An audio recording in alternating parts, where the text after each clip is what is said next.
आज दिनांक 28 फरवरी को जिला मराठी पत्रकार संघ भवन वॉलकट कंपाउंड में मातंग समाज की एक पत्रकार परिषद का आयोजन किया गया। उपस्थित मंच द्वारा समाज की समस्याओं पर विस्तृत चर्चा की गई।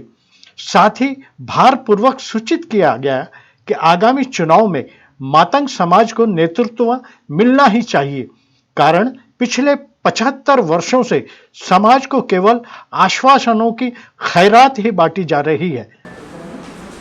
आपण आमची जी महत्त्वाची मागणी आहे ती आपल्या वर्तमानपत्राच्या द्वारे जिथे जागा मिळेल त्या ठिकाणी देण्याचा आपण प्रयत्न करा अशी अपेक्षा समजून आज पुन्हा आपल्या सर्वांचं आभार व्यक्त करतो।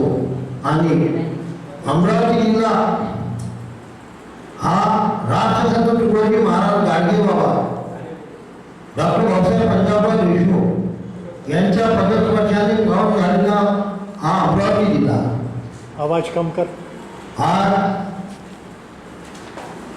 आम्ही सतत काही लोकांचं आयुष्य केलं काँग्रेसमध्ये, परंतु ज्या पद्धतीनं आम्ही मतदान काँग्रेसला दिलेला उमेदवार युतीमध्ये असो की काँग्रेसचं प्रमाण निघाल्यानंतर काँग्रेसचा आदर्श निघाल्यानंतर मातंग समाज अमरावती जिल्ह्यामध्ये मोठ्या संख्येने असताना सुद्धा आम्ही आतापर्यंत कुठलाही काँग्रेस अडचणी केलं अशा प्रकारचं आतापर्यंत केलं नाही।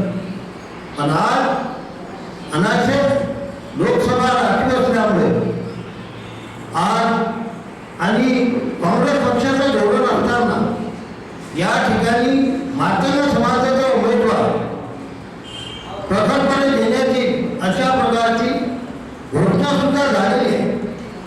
आणि जे महत्त्वाचे लोक आहेत काँग्रेसमधले त्या सर्व लोकांना आम्ही भेटलो, चिंताला असो नाना पटोलेजी असो सर्वांना आम्ही आमच्या निवेदन दिले।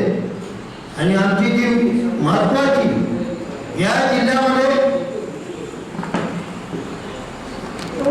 काशीरामजींच्या म्हटल्याप्रमाणे ज्यांची संख्या जितकी भारी त्यांची याच्यामध्ये भागीदारी म्हणून आम्ही तो उद्देश समोर ठेवू। आज दुसऱ्या क्रमांकावर दलित समाजामध्ये हा मातंग समाज असताना आज आम्हाला पत्रकार परिषदेमध्ये आमची भूमिका मांडावी लागते आणि आमचं धारणा आमचं मागणं या ठिकाणी मागत आहोत। हे आमच्यासाठी दुर्दैवी बाबा वास्तविकता काँग्रेसचा आतापर्यंत विचार केला नसल्यामुळे आम्हाला ही पत्रकार परिषद घेणे गरजेचं पडलं। आम्हाला आश्वासन दिलं आतापर्यंत की तुमचा विचार होईल, परंतु आता थोडे दिवस लोकसभेच्या निवडणुकीने राहिल्यामुळे आम्हाला या ठिकाणी आवर्जून पत्रकार परिषदेमधून आमचा आवाज बुलंद करण्याकरता आपण या ठिकाणी आमच्या आवाजाला ज्या ज्या ठिकाणी जागा मिळेल त्या त्या ठिकाणी देण्याचा प्रयत्न करावा आमचा विश्वास आहे। आणि म्हणून आज ही पत्रकार परिषद या ठिकाणी आयोजित केली। समाचार संकलन अशोक भाई जोशी।